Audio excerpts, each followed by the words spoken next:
on for 2 hours, 3 hours. Yeah, we missed all of your analysis of The Last of Us. Damn, that's pretty good too. It's recording now, so it should be good. I played Yeah, in the game, so like, 'cause I'm not the type of dude who's gonna sit here like, oh man, this game sucks because it got to play as a girl. And this, no, the game actually doesn't suck. It's just all right. You know what I mean? And there is, like you said, like you were saying, there is like reasons why it's just all right. You feel me? Because there's glaring differences and glaring story pieces that kind of like are acceptable. But if you really start thinking about it, it's like, what the fuck? I mean, the thing for me is that like this game is these well, especially the first game. It's been out for so long, and I swear to God, I didn't even see what the zombies look like till maybe a year or two ago. Like So I you, didn't. did Everything you I've not heard play about the it is the first one? drama. No, I didn't. I Oh, did not. damn. Everyone around me loves it. I just never. It's not that I didn't think it was good or anything. I just never played it. But like, well, all the I pretty hear them talking about is like the characters and the drama they get into. I never knew about the zombies really. That's what I'm trying to say. Like the zombies, I saw Oh. what they look like maybe 2 years ago. because the game is one of those games where it's like it is about the zombies, but it's not. Yeah, exactly. And it's like that's I'm not saying it's necessarily a bad thing if that's like what you go for, but like that's kind of why I stopped watching The Walking Dead for a while because it was like It's too not much about that. because with the Walking Dead, it's like they don't really give you anything when it comes to the zombies. With this, like the majority of the story is about the zombie apocalypse, but it's almost like a story within a story where it's like there's a crazy zombie apocalypse going on, but it's a smaller story about, you feel me, a girl and this dude, Yeah. pretty much. Like whereas in The Walking Dead, it's like everyone's just walking around accepted the fact that zombie apocalypse happened. Nobody knows why it happened. Nobody, Yeah. because they done stopped looking for a cure. Like nobody knows what's going on in China and none of that shit. Like The Last of Us, like it's not. They don't come like that. It's way more. At least with the first game, it's way more. It's way more well explained in that sense. Yeah, I definitely see that. I will say, like, the gameplay is good, but I can only search through like so many drawers looking for ammo until I'm just done and I gotta take a break. It's like those games are so repetitive with how much you're just looking around for ammo and food and stuff. I mean, like, I get it, they wanted to play the realism, but that shit gets old. That's my main complaint, I'll say. I mean, I know I'm about to get like executed for saying this, but that was my problem with Fallout 3. Oh, okay. Yeah. No, I don't like it. Okay, because like no, like the thing is like Fallout 3, like I know everybody praises it, and like I guess for its time, especially, it was really great. But like, I swear, it would take forever to find ammo in that game. Yeah. I didn't actually play it. Did you play it 44? No, I never liked the Fallout games. There you go. You're in good hands, Frank. Okay, You can talk shit as much as you want on here. yeah, that's why I mean, I already. How many minutes am I in, and I'm already talking shit on the Talk Shit podcast? That's what it's for. The 3 minutes. Geo's not here. Should we talk about Geo? Yeah, let's talk about Geo. Fucking that dude. Okay, I was gonna say like, hey, let's do it on, I don't know, Wednesday or Saturday or whatever. And Gio's like, no, I can only do Sunday nights. And then I'm like, all right, let's do it this Sunday night. And he's like, nah, I'm busy. The fuck? Yeah, I know. It's like okay, this is the one time frame and night that you Nice. said. Jill's a douche. The question of the day, the question of the day, guys. I checked the fan mailbox here, right? Okay. This is fan mail from Andy. Hi Andy. He says, is 44 officially back on Twitter or not? Yeah, 44. What the hell? Fan mail. What the hell? Andy, fan mail. Doesn't he has a number? Who knew Andy had the same handwriting as me? Well, no, I'm not on Twitter right now. Okay. When I are you just gonna get your account back, man? You gotta appeal the process. shit. Did you even try? No, I did try. They told me to kick rocks. Are you serious? They rejected you? Yeah, Elon Musk told me to kick rock. Said, What for? Like, what the hell could they even get you on? well, I can't talk about that on the record. It's all right. It's your channel. If it gets taken down, it gets taken down. This is your channel, man. No, it's got your name on it. It's your channel. I'm just doing the maintenance. Their channel. You let me know, and I'll give you the password. You're doing the maintenance and business. Your name is on the check and everything. All right. Well, Andy from the chat, not from fan mail. He says I'm gonna be home later. I'll join next time Star Wars style. I don't know what that means. He says tell 44 I said get his ass back in the chat, the real chat, and then he sends a golf emoji. Well, tell him that his fan mail was answered in this episode. Yeah. What the? He's supposed to be on this episode though.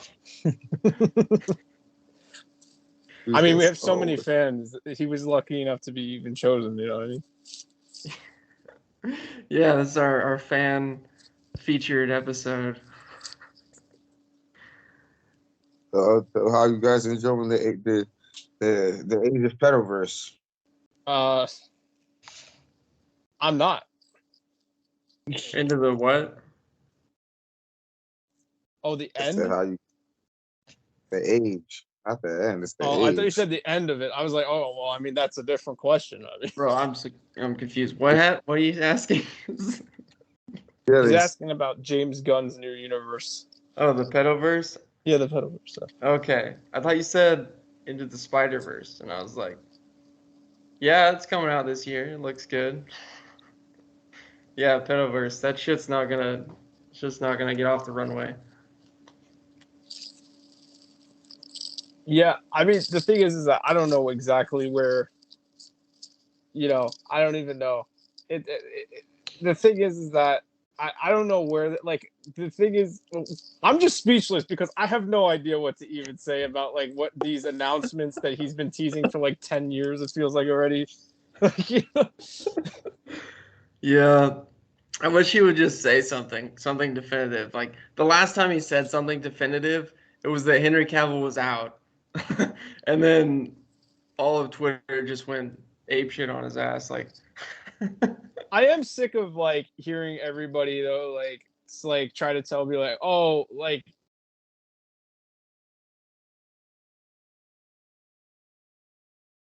did you cut out, Frank? Are you still talking? You're right. yeah, am I here? Yeah, sorry. Okay, Say that sorry. again. I think my phone locked and then it gives me an issue. No, I said that all the people I know in real life that like basically are like, oh, let's give him the benefit of the doubt and everything. They're like, well, he said that he spoke to Ben Affleck about directing a potential new movie. And I'm like, okay, well, like in that same boat, where's Rian Johnson's next Star Wars trilogy? Like, it's like the same thing. It feels like, Yeah. It's just for PR purposes, just to keep people invested. That's what half of the whole reason the Flash is still getting made, I think, is to try and bait Snyder fans. I don't know. I mean, they put a lot into it, but that is such a problem project for them. They should have canceled it the first day Zaslav got in there. They would have saved some money. It's just gonna flop hard. They're banking on Keaton fans coming back to get that thing profitable. Yeah, that's all they can really bank on at this point. Because I mean, the thing is anyone with a half a brain, right? Even if they somehow supported this Hamada, these Hamada films, basically, like, how could you even want to watch these things if ultimately it's just going to be rebooted anyway? Yeah. Well, even so, I'm blocked by Grace Randolph, but I saw some screenshots of her tweet today, It says if DC fans support Jason Momoa playing Aquaman and Lobo simultaneously in the new DC, you deserve the garbage you're clearly going to get. And she says, it'd be like Robert Downey Jr. playing Tony Stark and Reed Richards at the same time. Wait, so Apparently is that that's serious the plan. Yeah. That's I didn't watch I'm sick of listening to Jason Momoa, but supposedly he went on an interview and he said that he's good with playing multiple characters in the same universe, which those two would be Aquaman and Lobo, because that's what it seems like he's So in that's the serious, negotiations like, for. so he's gonna be on screen as himself, like twice. Like that's Yeah, in two separate movies. We don't know if the movies are gonna like interact, like if Lobo is gonna meet the Justice League, but that's what he's saying is gonna happen supposedly, which is fucking nuts.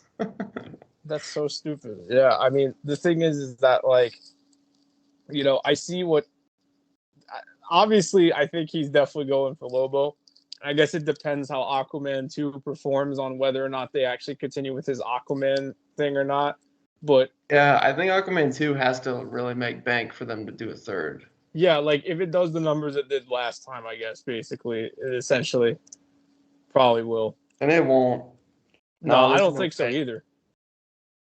The last one was like the origin movie kind of thing, and then this one's like it doesn't even have Snyder as like a writing consultant on it. It's just like some weird, like they described it as a buddy cop a while back. Yeah, well, they probably Buddy had. cop, I mean, Aquaman. I still think that they probably had two different versions of the movie depending on the Amber Heard situation. I think that's just blown out of proportion. I don't think they ever really questioned whether or not she was going to be in the role, because when you sign an actor up, you have to pay them and you have to air their stuff. I mean, you can cut them out of the movie, but you still have to pay them. And if they're gonna pay her as much as they pay her, they're gonna use her shit because they know she draws a crowd. Yeah, that's true. That's a good point. I don't know. 44. You asked the question. Let's hear you go off. Let's hear you talk some shit. I mean, I heard that shit. On command, talk shit. 44. I heard that shit just sounded stupid to me. Yeah. It's ridiculous at this point. Like, he wants to play two separate characters in the same universe, but you can't get Henry Cavill Superman. It's so corny. It's fucked up.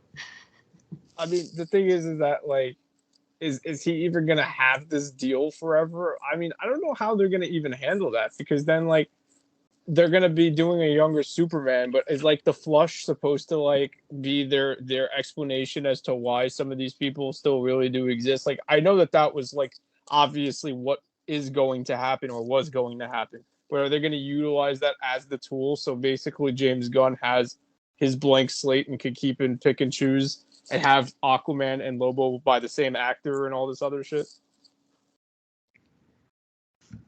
Yeah. I don't know, man. I think DC's just fucked. Like, it's fucked beyond recovery. I don't think Gunn can fix it. I don't think, even if Snyder came back, I don't think that would fix it for them. Like, obviously he would only do like 2 or 3 more movies with them, but like shit is so in turmoil. They need to like bury it for a decade. For them to like cleanse people's palate, and maybe that's what they're doing. We don't know. Like same thing that he's always been doing, and WB been doing, just picking apart what they want from what's there, and then trying to add their own bullshit to it. Yeah, it's just CW shit. Like the best thing for him to do would just to be reboot everything and just do it already.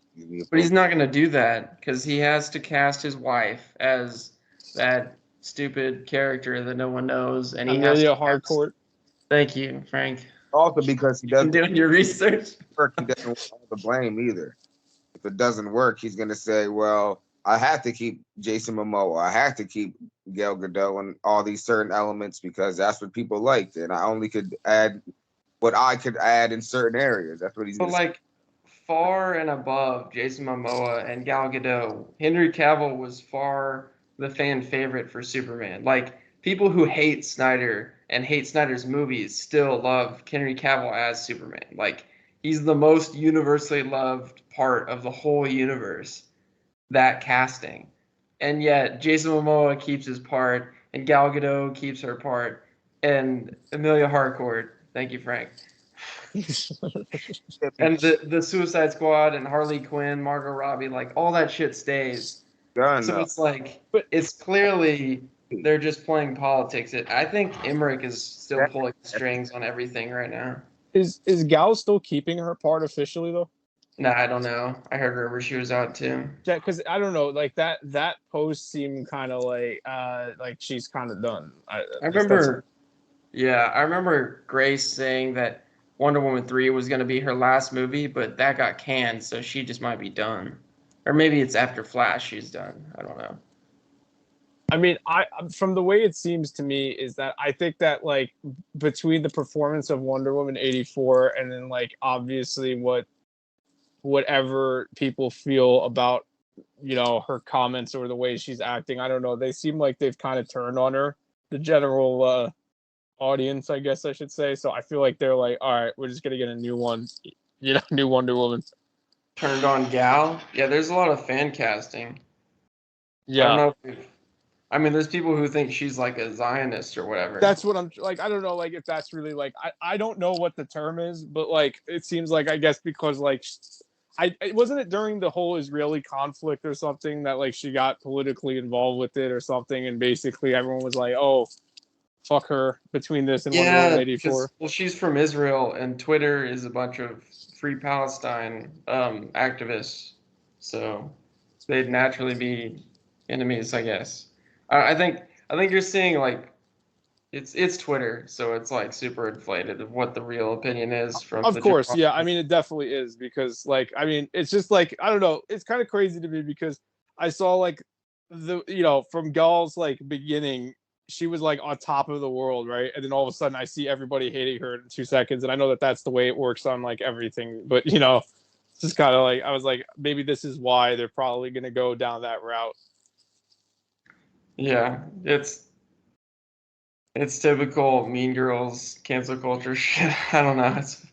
It's fucking weird. I mean, yeah, Gal Gadot is like the reason Wonder Woman is so popular right now. That Definitely. casting in that first movie, and BVS too. Like, but It was definitely BVS. I mean, I like the thing is that like it's because I see all these people all over the internet, claiming movie sucked or whatever. But like, meanwhile, like everyone, like when that scene hit when she first appears in like the suit and everything during the Doomsday fight, like I don't know, man. Like that's what everyone talks about. They were bumping the song, the Hans Zimmer Junkie XL theme. I mean, like it's just like. It was definitely Zach and her that made that character put her on to where she is, I should say. Yeah, it was Zach really gave her that attitude because if Patty Jenkins had directed like the first Wonder Woman movie, it would have been like Barbie Princess, like Wonder Woman 84 was. It was, like Zach is the reason that character's actually a warrior, popular, like accurate to the character in the comics, and also like resonates with audiences, but because I definitely saw that. Yeah, I mean, the thing was is that even in the comics for a long time, she it took a while for them to actually do something. Like it took like I think it was Brian Azzarello's run, and like during New 52, that they started getting more into the mythology aspect of it, and then that's where Zach started coming in and doing that on film, and that's why people were like, "Oh shit!" I think more of the general audience was like, "Wonder Woman is more than what we've seen in like the Linda Carter show." You know what I mean? So like, yeah, the Linda Carter show was like a joke, but yeah, it was. I guess it didn't hurt that it kind of coincided with that. They did a kind of a, I don't know what you call it, but it was a movie about the creator of Wonder Woman as a character, He was like Yes. a feminist or whatever, and that came out like just before Wonder Woman or something. So I think that helped a lot, kind of hype up Oh the movie. yeah, yeah, yeah. I know what you're talking about. That. Where it was like he was really into bondage and he had like two wives or whatever. I don't know. It was kind of interesting. Still talking about Wonder Woman Oh here. yeah, I muted myself. Yeah. Yeah, I know exactly what movie you're talking about. Yeah. Did you not hear about that movie 44? You didn't see it? They made like a movie about the creator of Wonder Woman. Let me look it up.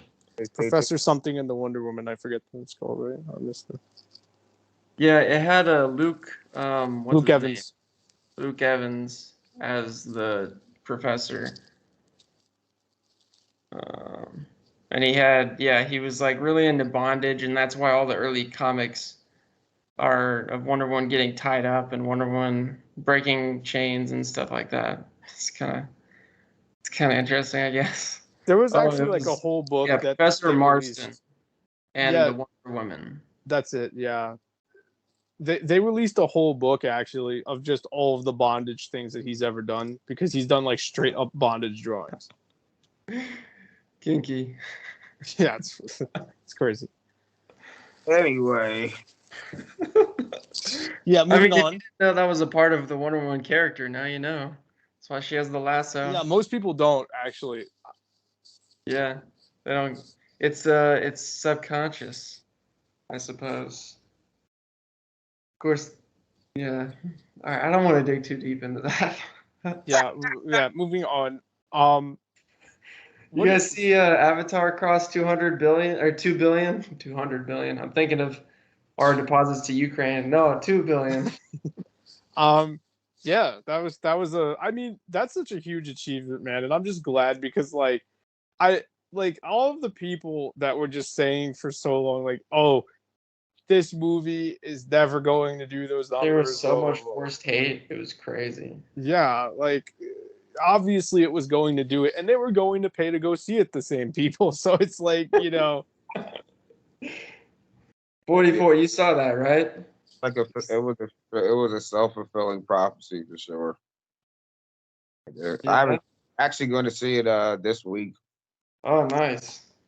Make sure you see it in 3D.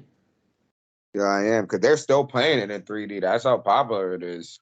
You Yeah, know, actually, most theaters still it's kind of hard to you're not gonna find like empty theaters still. It's crazy. I was looking because I want to see it again, but I want to wait for the crowds to kind of die down so I can get a good seat just on a whim. But it's not happening.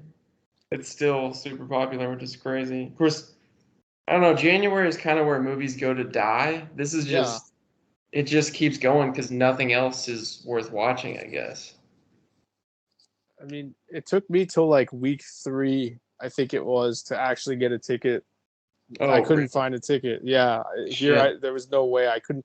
I checked almost every single day, and I just could like at all times of the day. Like I was willing to take off of like working Yeah. to like actually go see it, and I couldn't find a ticket because obviously I was trying to get in 3D, so that Yeah. also doesn't help. But I we couldn't need Yeah, find no, it. you gotta see it in 3D. That's I didn't see it in IMAX, which sucks because like the biggest IMAX, oh the one that shit. we also the one that we saw the Snyder Cut in, it was just impossible to actually get a ticket to that. So I saw it in RPX, but Oh, okay. Is that still good though? yeah, it's still a Yeah. solid experience. It's just like the budget Regal, like we have a big screen and it's 3D. Oh, okay. So Yeah, I saw it twice for opening weekend, but I had to buy my tickets in advance for sure. And yeah, both times in 3D. But I bought like several weeks or a month in advance. Whenever they went on sale, I bought them pretty early just because I wanted to make sure I saw it. But yeah, it's a challenge to see it still. It's kind of nuts. And it's not like I don't know. where the fuck do y'all live? What? Well, I know Frank lives in New York, so yeah, Uh, really that hard. I yeah. I I I already checked the tickets around where I live. It wasn't really that packed. oh, okay. Yeah, but I usually go see movies in the daytime though. Yeah, well, that's why. I mean, weekday crowds, much better than weekend. I hate weekend crowds. Yeah. Yeah, I just find people on the weekends to be so obnoxious. I think that people like that don't like movies go see movies on the weekend. I'm convinced of Damn. it. I don't like movies apparently. Yeah, Ben doesn't like movies. I Then hate it's movies. confirmed, guys. You heard it here. Movies around all those motherfuckers that come during the weekends. It's just Yeah, the crowds are rowdier on the weekends, and you get like kids and their parents in there too if it's not an R-rated movie. But fuck, I'd say like why I watched man, what all came out last year? I watched Top Godzilla Gun. versus Kong.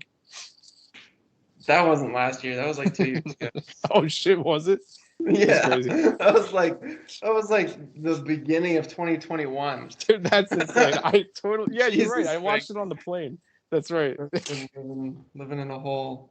But I'll still say like last year I saw Avatar, I saw Top Gun, but still the best theater experience I had was The Northman. That Amen. shit, I saw it in the Dolby theater, and it wasn't like 3D or anything, but the sound from that, it was just that was a really good experience. And the theater wasn't too crowded. Of course, it was mostly adults and stuff, because it's R-rated. But that was like that was the best theater experience I had for sure. The other ones like Top Gun, I almost fell asleep. That shit was corny and boring. I don't know. Andre needs to jump on here and talk about how much he loves Tom Cruise. Yeah, he needs to talk about. I thought it was okay. Yeah. Did you see Top Gun 44? He's killing some zombies right now. Yeah, I think that's what's happening. Yeah, I thought Top Gun was all right. The Northman, I think, was like, my. Oh, there you are. Yeah, I saw it. It was okay. Pretty good old adventure story, I guess. Yeah, I mean it was I don't know, maybe I expected too much from it. But yeah, it was a solid action movie. It felt so like 80s, you know? Like it felt like it was just they made it in the 80s almost, just with better effects. Because the story was like beat for beat, kind of the same thing, like the same cheeseball stuff, and I don't know, I wasn't used to that. Like I thought it was gonna be more of like a 2021 film or whatever it was.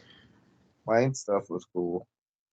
Yeah, that was cool. They filmed all of it inside with IMAX cameras. How do you fit an IMAX camera inside a jet?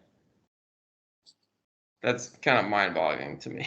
That's crazy. I mean, especially when it was like, when you find out that like the actors had to direct themselves because obviously the director couldn't like be sitting in there. Yeah, they have to like, okay, pretend like you're looking over here and then look over here and make it make sense. Yeah, It's it's really like intense at this point, and pretend like you're blacking out. And I mean, they weren't piloting it. It's 2 seats, so the camera was probably fixed on the back of the actual pilot's seat. But it's still like, yeah, the whole direct yourself thing. You gotta. I imagine they went through some scenarios on the ground. They had to have because jet fuel is expensive as hell, man.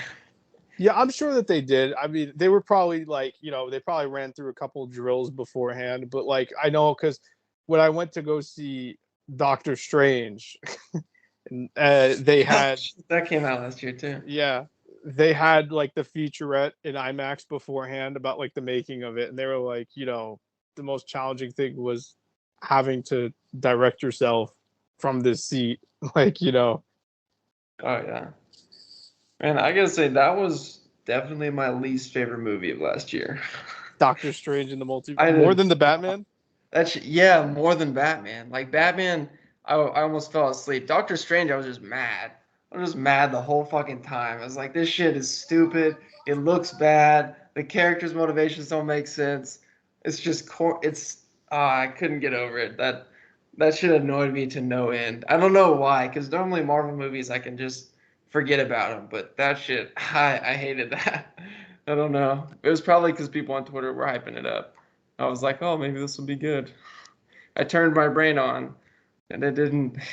It didn't go so well.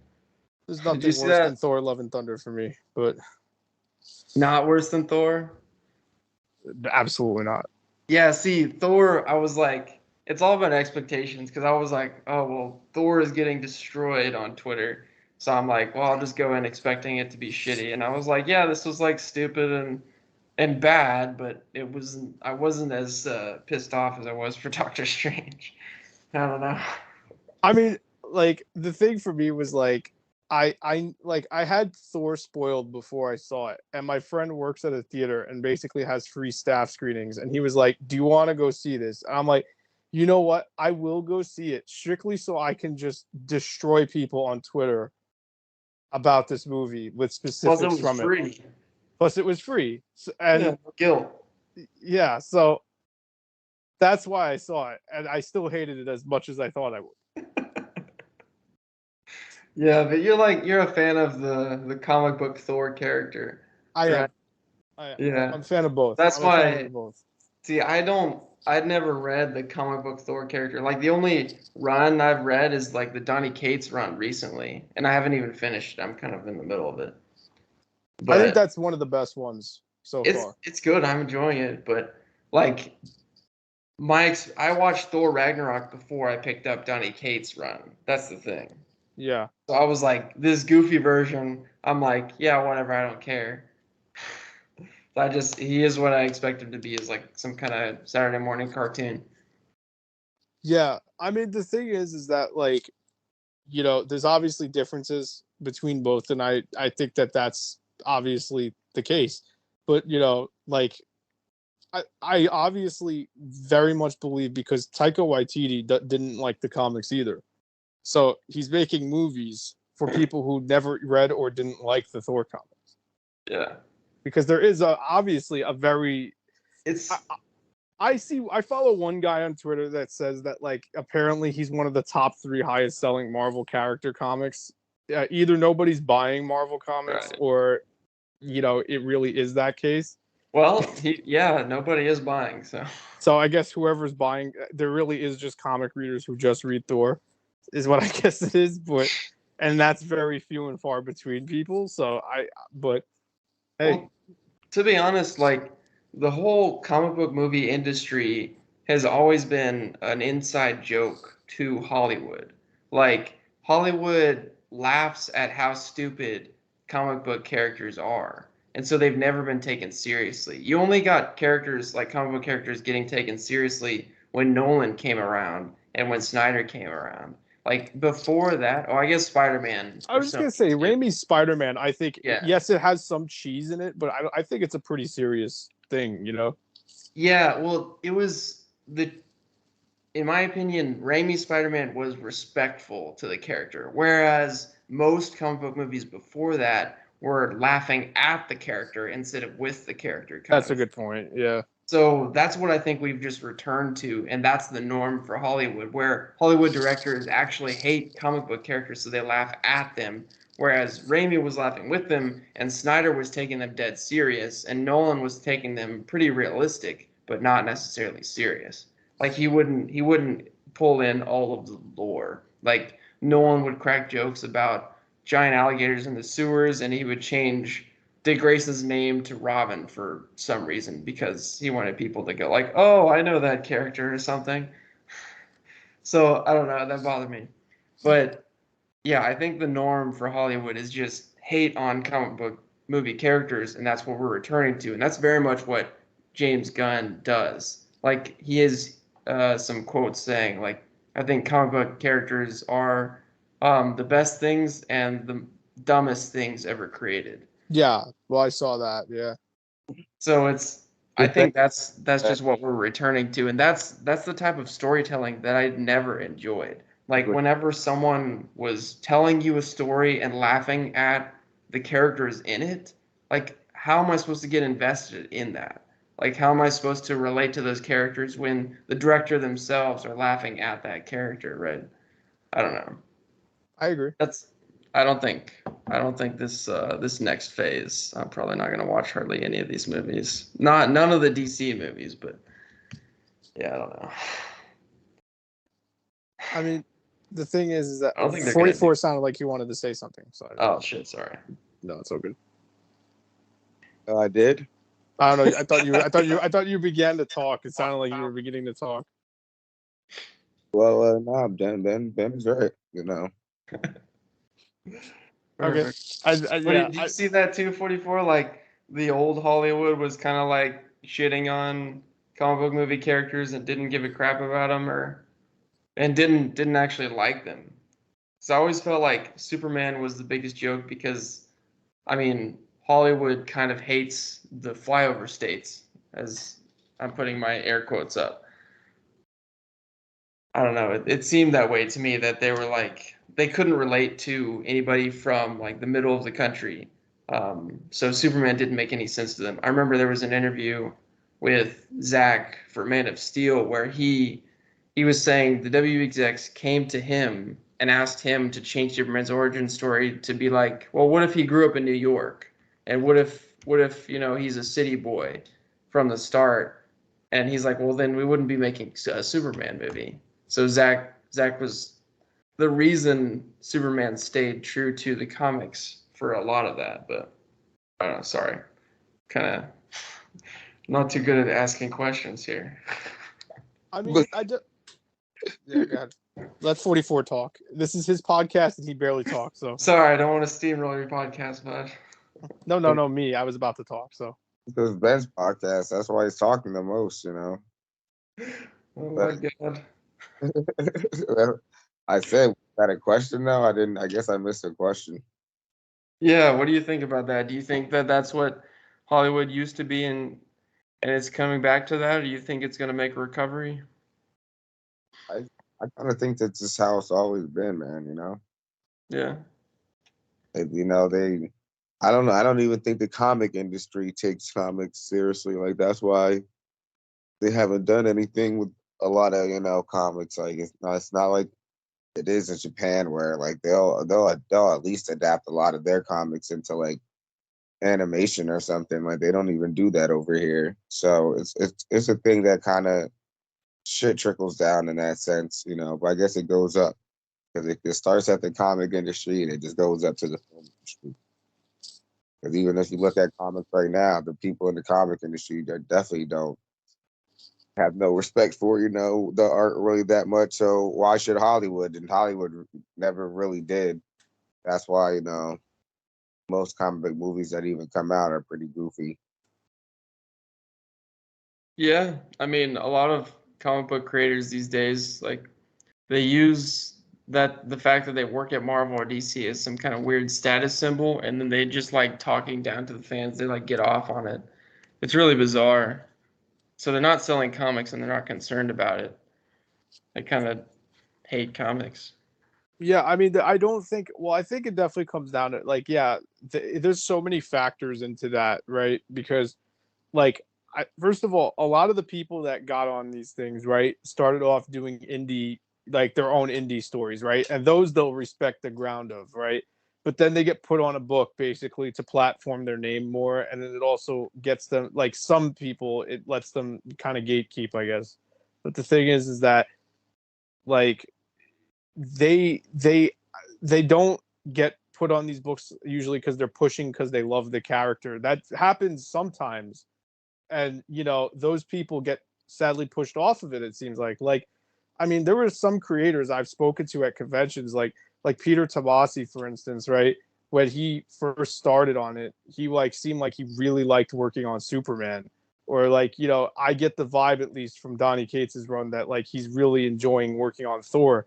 But there's a lot of people that just work on these characters that seem like it's like, I don't know, either they're getting a paycheck really well, or that they just don't want to be, dealing with it, or they just want to, I guess, have more of an extension of their name on more things, and that they don't put quality out, And that's like what the status has come down to. It's not about like, oh, I'm passionate about like I really want to write this character. It's been a lifelong dream as much as it was. And the people who do that, for some reason, they got taken off those books, it seems like. Yeah, I got to talk to Peter Tomasi at that New York Comic Con 2019, and he said a similar thing to me. He said he had like 2 more years worth of story that he was gonna tell, and that run was super popular. And then randomly, DC pulled Bendis in, and they just replaced him on it for no reason, and Bendis completely like decimated the character. I think I can't make any sense of it other than somebody at DC really hates the character and what Tomasi was telling.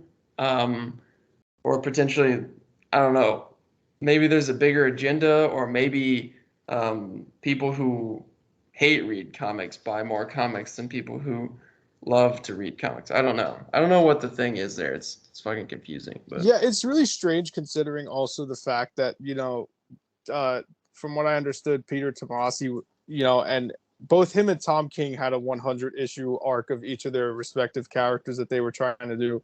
And basically, Tom King got to finish his, but Tomasi never got to finish his 100 arc.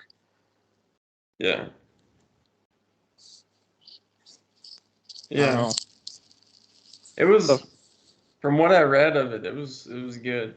I've got the omnibus. I need to go back and read the rest of it, but yeah, he's a good writer, and he really cared about the character. But yeah, the whoever's writing it now, they kind of just want to turn it like Bendis turned him into a joke. Like he even turned him into a cuck. I think it was weird, like because Lois was supposed to be married to Clark, but she was publicly dating Superman. I don't know. It was fucking. I don't know. It was weird.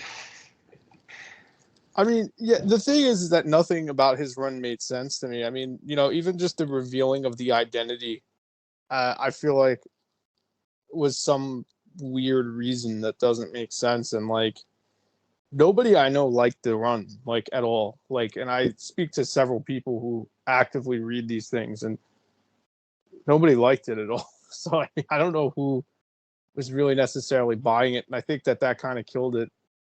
Yeah.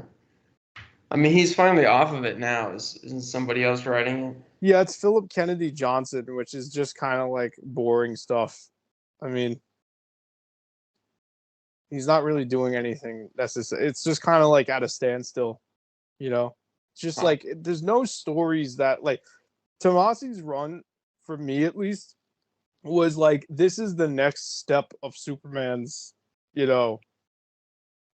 metamorphosis or something. You know what I mean? Like this is the next step of his story, the next chapter of his life.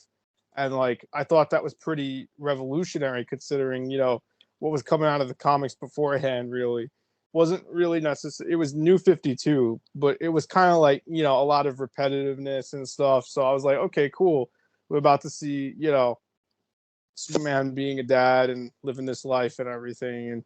And, then next thing you know is like, it just went to nonsense basically. And now there's nothing. It's just nothingness, it's going to be like him punching the same bad guy in and stuff, which yeah.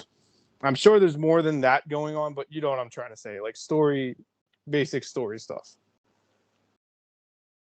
Yeah. And I know that's kind of like, it's kind of what's happening with the movies too right now. I mean, thing is like, I wonder sometimes like with like I try to see like what the appeal is of like some of these, like why people like these characters or like these people that I disagree with online. Like, so, for instance, with the Batman, I'm like, why are these people so into this telling of this story? And I don't really get it. A bunch of fart sniffers. You think that's what it Honestly, is? like they wake up in the morning and they bend over and they let one rip and they really enjoy that inhale. They just really get into it. I don't know, man. They're a bunch of like film students who think they're just high on their own supply.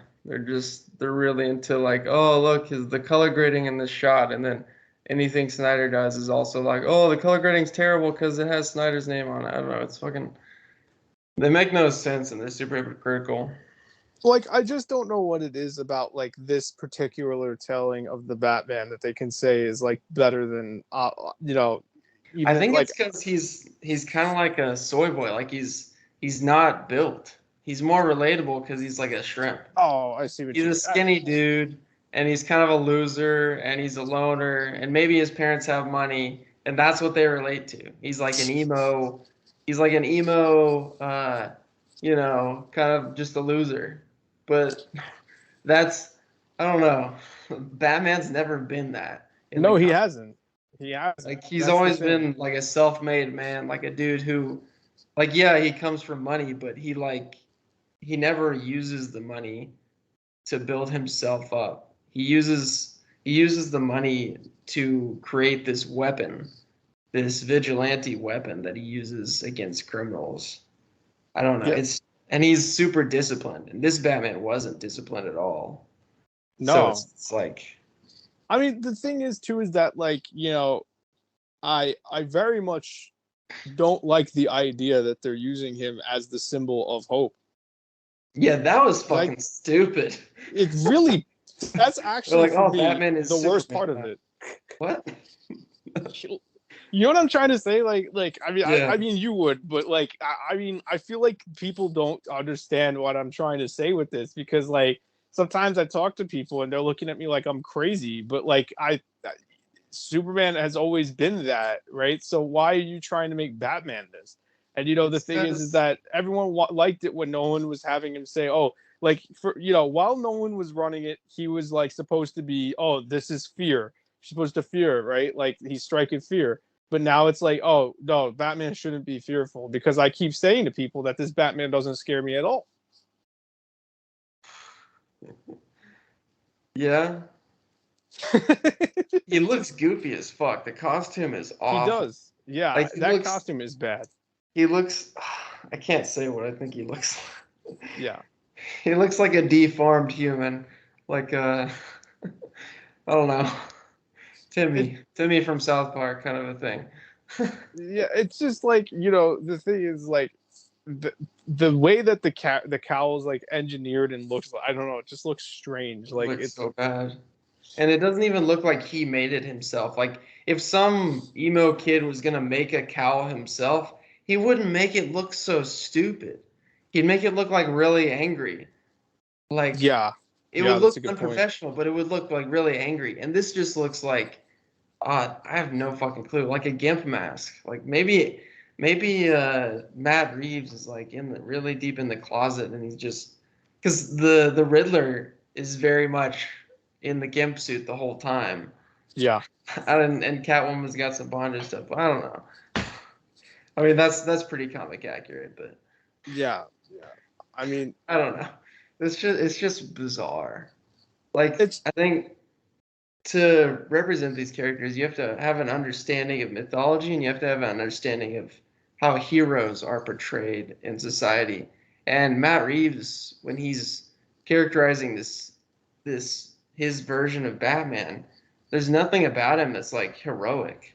no, He's just operating based on what he wants to. It's like a hobby for him. It's not this internal drive that he has, and he really didn't represent that. But you go to Zack Snyder's Batman and you see it's compulsion.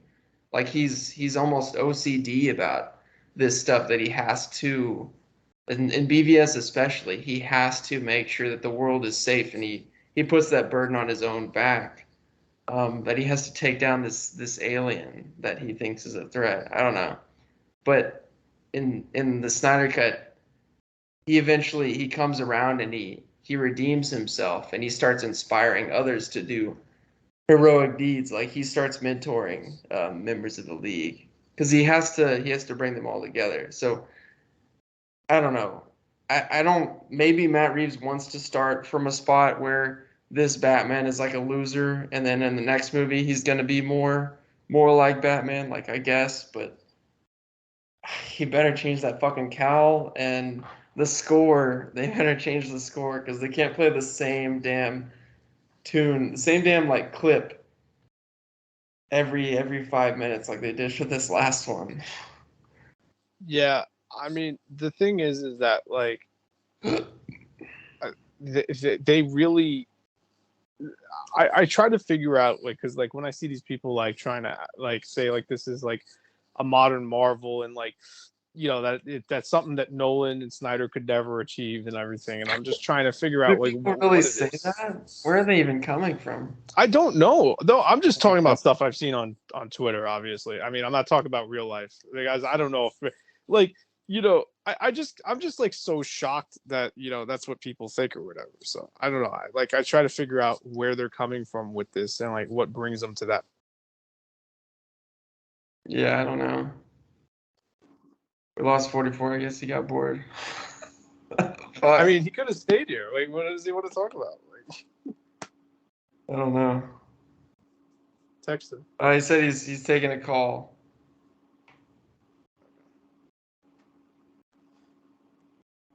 I was gonna pick up some other stuff. Well, like one thing I want to like also mention is that like I definitely think like what Nosko said in the episode that we had in the past was just it like I don't know, man. Like it definitely was really intriguing and I think really kind of made me look at things and say, oh yeah, maybe he's right about this because like and I guess it's also what you said too is that it's not cool for these things to be cool, I guess, right? Everything needs to have humility or something. I don't know, like like these things, like laugh like, at oh, itself, Batman tongue can't in be this cheek. way. Yeah, like that's I guess the outlook, like that's the way to think or something, because these things aren't supposed to be that way or something or another. You're not supposed to be able to take these characters seriously. See, that's the thing. Like, maybe modern comic book readers read comics to laugh at the characters, but I never did. And the shit that I enjoyed when I was growing up was never in that like deprecating humor type of thing. Like you can see it in the animated series, like yeah, there's jokes, but inside their world, they take their world seriously. But for this stuff, you kind of can't. Like you see the Batman is almost a movie about how ridiculous Batman is as a character in some ways. And I felt like it was trying so hard to do a Batman movie in name only and make it so he was just barely Batman at all. And except for the third act, which felt like it felt really out of place. It was like shoehorned in. Oh yeah, he also has to just save the city and be selfless and stuff like that. Like that's completely uncharacteristic to the shit that he was doing the whole time. I don't know. Yeah, I think there was a lot shoehorned in that movie. As a matter of fact, I mean, I think that the whole like because like once the Riddler's in, that's really it, or it should at least be it. But then like you got like oh he's got to save the whole city. Oh, here's the Joker, I guess. That I don't know. Like God. it's just like Don't get started on that fucking leprosy, man. Yeah. That was just so it was strange. I mean, I don't really know like why and I'm not even sure necessarily that I'm still not really fully convinced that Matt Reeves even wanted to put the Joker in his movie. I mean, I don't know. I don't know. Was that him or was that WB? Like I'm sure he. It's hard to say. Guy. I'm sure he designed it, and I'm sure he casted the guy. I'm not trying to say that, but like to put him in that specific one, I don't know. I mean, it felt like it should have been a deleted scene entirely.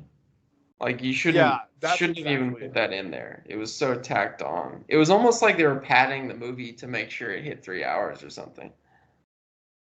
I don't know. What was that? I might have to Google that. It was 3 hours. Oh. Yeah, maybe it was trying to pad the movie some more. Because they wanted to make it like, oh, it's longer now, so it's artistic more, and you gotta They're trying to like, I don't know, man. Yeah, It's it's I know what you're Hollywood's a talking bunch of about. Yeah, because pretentious like people trying to one up each other. I yeah, I mean, definitely agree with that for the most part. part of it's like necessary because in order to tell a serious story, you have to be kind of like really into it yourself. You have to kind of be really into your own style. But at the same time, like the whole it gets tiresome. I don't know, man. I mean, I think ironically, the people who are pretentious aren't the ones who usually get called it, but the ones who deserve to be called it aren't usually. Like it's it's kind of the other way around because like like I watch a lot of art house films, right? Like actual ones. I'm not talking about like oh the Batman's an art house film, like like I'm talking about like you know stuff by like David Lynch. Obviously I'm a Nicholas Winding Refn fan. Uh, Gaspar Noé, these directors that are like, and the thing is that like a lot of people consider them to be pretentious, right? But I feel like some of these guys are like, the work that it takes to put into those movies, right? Like, you don't really get handed this budget. You have to really convince people to like back this film if you could find a company to back it. Like even some of the A24 filmmakers, but like saying like okay, somebody, did you like the new Halloween? Have you seen it? No, I haven't seen it. Okay, so like I didn't like this movie, right? And this director is basically like going around, and I think that like it's kind of similar to this situation with the Batman, except it's more of the fans probably. I don't know, it could be Matt Reeves. I haven't really been paying attention to him, but basically like they're trying to say like, oh, you see, it's actually this artistic film, right? And like when it's really not. Like there's no evidence there that it's like, oh, this is why it's more artistic because like these directors and stuff, even Zach too, like not saying his is necessarily art house films, but when you use these examples, there's evidence in the film as to what it's trying to give you or something. Whereas these movies, it'll be like, oh, you see, Michael Myers is really this, that, or the other thing because I said so. Oh, Like was there rather like a than it twist actually on is. that? No, it's just like there's something like different going on in the movie, like completely different. And like I just think that like when it comes to that point, that's where people become pretentious because like they're trying to say like, oh, you hated this movie, but it's just because you didn't get it, and like really there's no evidence there. And I guess that can go to like a opinion argument, but in all honesty, if the evidence is there in the film, then it really isn't. But that's not something that these films usually give. I So it mean, really like, comes down to like, yeah, I think yeah, it's kind of silly that they would try and make Halloween some kind of like they try and twist it into some kind of philosophical, um, I don't know, like what? yeah. It's well, that's the one example I used. I mean, I'm also going with what you're saying because I've seen people try to do it with the Batman as well, right? Like saying, like, oh yeah, like like pretending like this is something that should be on the Criterion Collection or something. Like, no, it's like this isn't. It's not. You know what I mean? Like, and that's what makes people, whether it be the fans or the director that's trying to tout the film, is that at being pretentious because it's like you were handed millions of dollars for a budget and now you're trying to tout it as an art house film because it wasn't becoming a blockbuster. But that kind of gives like the art house guys a worse name because like for years they've been like getting like, oh, these people are pretentious for releasing this movie that they had to like pretty much convince people hand over deed to like actually hand over money to do a production of. Yeah, I watched the. Sorry, that was a little rant, but No, all right, that's what we do.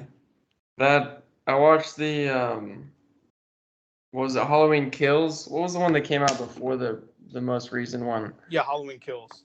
That was the worst movie I've ever seen. Well, apart from Venom 2. Venom 2 was the worst movie I've ever seen. Halloween Kills was the second worst movie I've ever seen. That shit, Yeah, it was unbelievable. terrible. I'm never gonna watch another Halloween movie again. Like I've seen the first one and maybe the second one, but none of the other ones. And that's the last one for sure. Yeah, I mean, you really only like the first one is honestly, I think the only good one, really. Yeah. But you know, it's 44 just that like, It's muted. yeah. Welcome back, 44. He's probably busy playing his game still. Yep, I am back. I was just letting y'all ramble on, you know. You don't wanna ramble on anything? Want to get anything off your chest? Yeah, you know, thought you guys were having an interesting conversation about Halloween. Yeah.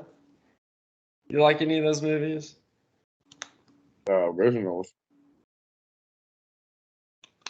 Yeah. I don't really like the remake ones. I haven't seen the newest. I kind of just felt like they remade it just so they can keep giving Jamie Lee Curtis money. Yeah, it's definitely a cash grab. That she was the only one that benefited off of them remaking those movies. So I think they're finally over now, though, right?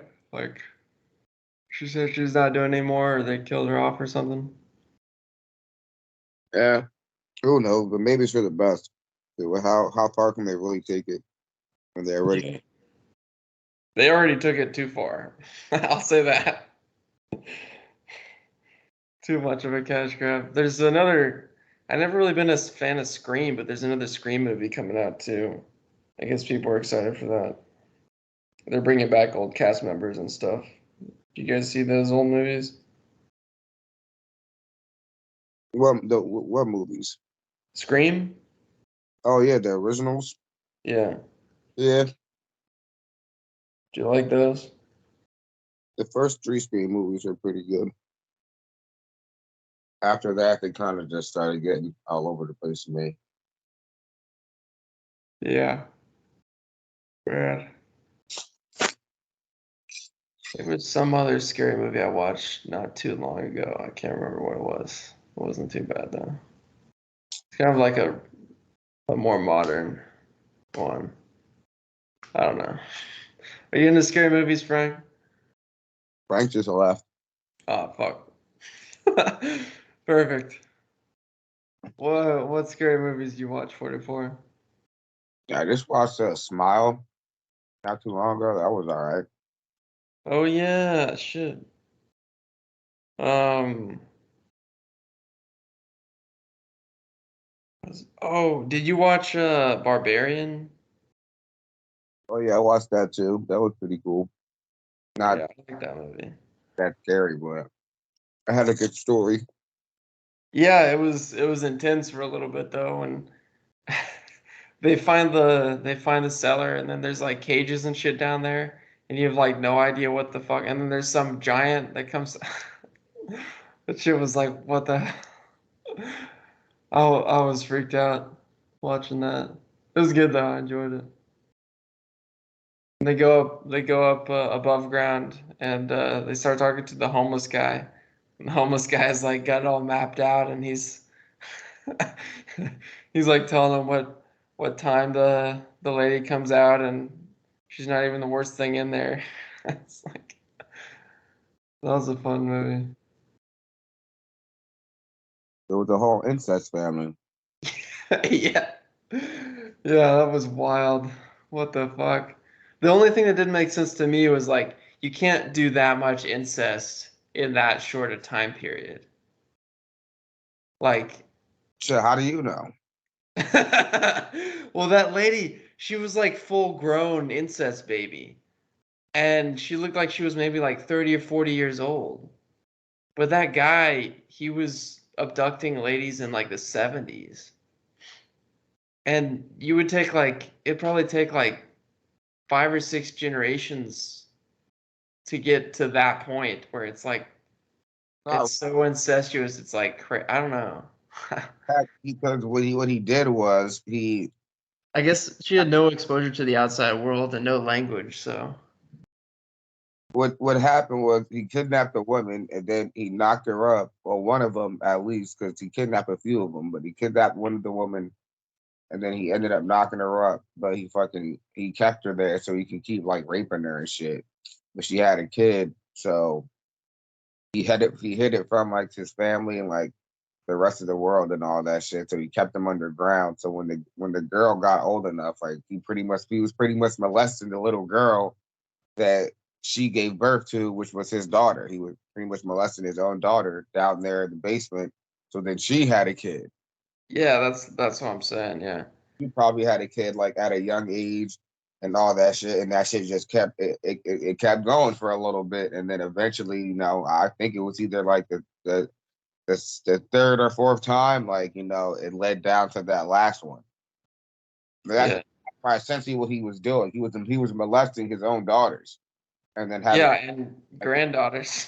yeah, and then molesting the kids that they were giving birth to, and fucked up.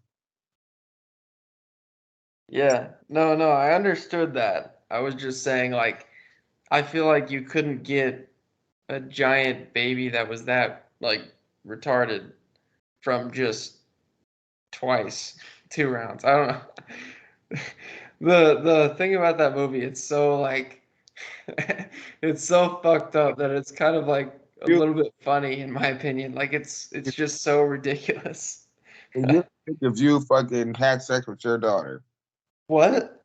if you don't think if you had sex with your own daughter and she gave birth to another woman, and then you had sex with that woman who's pretty much your great granddaughter, that the spawn of that child wouldn't come out looking all crazy? I don't know. What the- Like I don't know. I don't know how I'm not an expert on the incest sciences like you are. That's a wild combination, though. I think I think the bigger factor is the no contact with the outside world kind of a thing.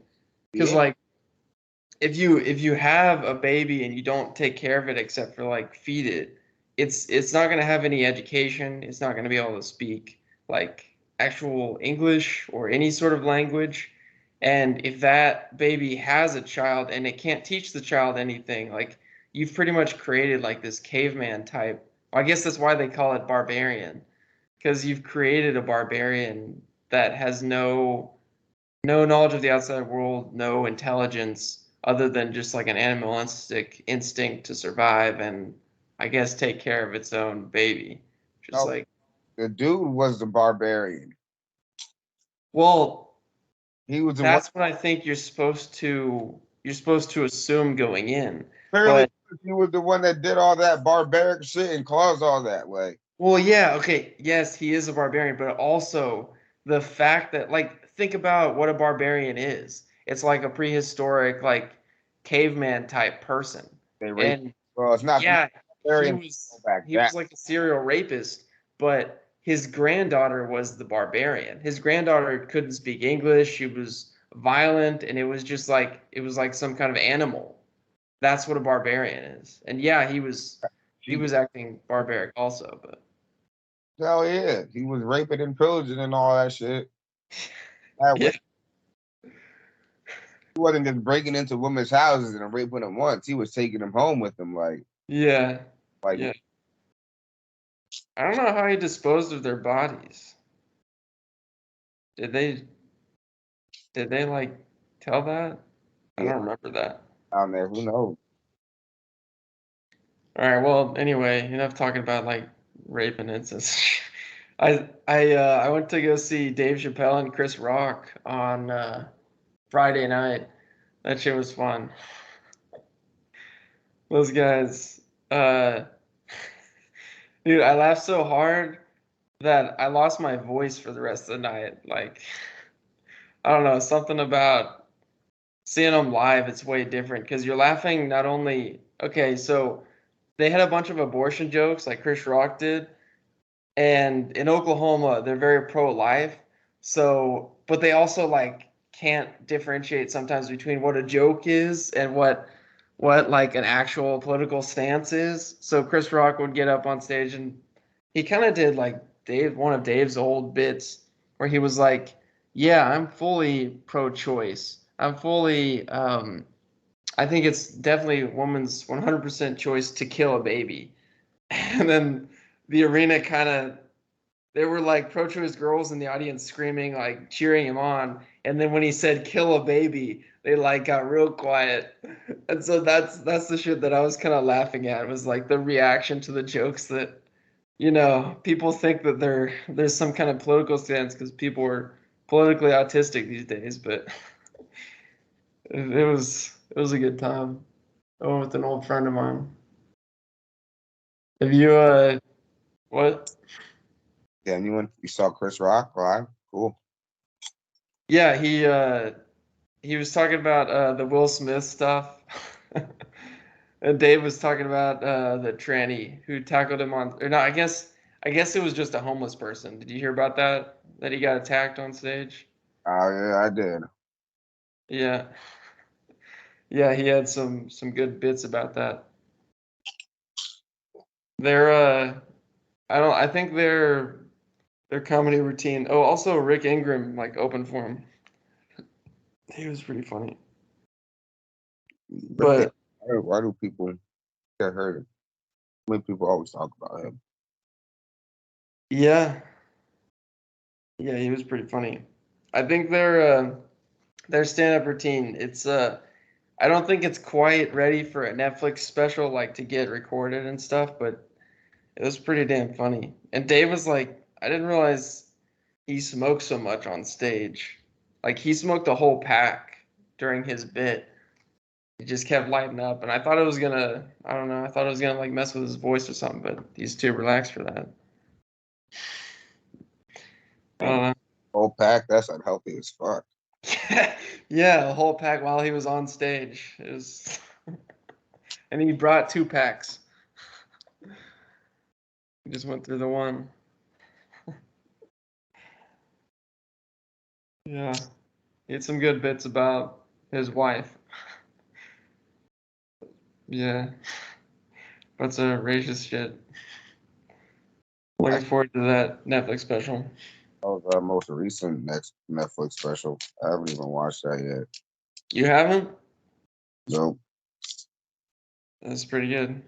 He talks about this one. So the one that's on Netflix now, he has some tranny jokes and stuff, but the one I saw on Friday, he doesn't do too many tranny jokes. He's trying to like move away from jokes about LGBT people, I guess, for now. And he's got plenty of material still. It's pretty good. Except for now. I think some of the funniest shit was watching him like go to the side of the stage and like pick somebody in the audience and start asking them questions, and then they would say something and he would pretend like they said something completely different, and then he would just run with it and you would see their reaction, like they get super uncomfortable from what he's saying. That's completely uncharacteristic what they were saying. I don't know. I don't See, get the thing, but it seems like, it would have been cool to see. yeah, sorry. He would ask them like how long you guys been together, like if it was a couple, and they would tell him a number of years, and he would just make something up and then just riff off of it from there. And you would watch their face, and they get confused at first, and then some of them would get kind of like frustrated, like trying to correct him to say something, to say what they were actually, what was more accurate to who they were. I don't know. It was just funny to me to notice everybody's reactions to the jokes as well, because that was like half of the humor. I mean, the jokes were good too, but there's a lot of audience reactions were funny. Oh well, I guess Frank's not coming back. What the fuck? Yeah, I guess not. Maybe it might be a good time to wrap it up anyway. My phone's fucking dying. All right, man. Thanks for coming on. Andy was supposed to join us too, but that motherfucker dished out. It's all right. I'll call this Andy is missing thoughts or something. We're gonna try and do this another time. It sounds like they want to do it whenever everybody can make it. It was supposed to be today, but they all fucked up, I guess. Or I did. I don't know which. We can Do you do want to do this again? it on when Gio's not acting like a princess, right? I don't think we're ever gonna find a time when Gio's not acting like a princess, but yeah, we'll try and get it to where he calls in. All right. All All right. right, cool, man. Have Thanks a good night, yo. man. It was cool talking. Yeah, enjoy The Last of Us. I'll try. All right, talk to you later.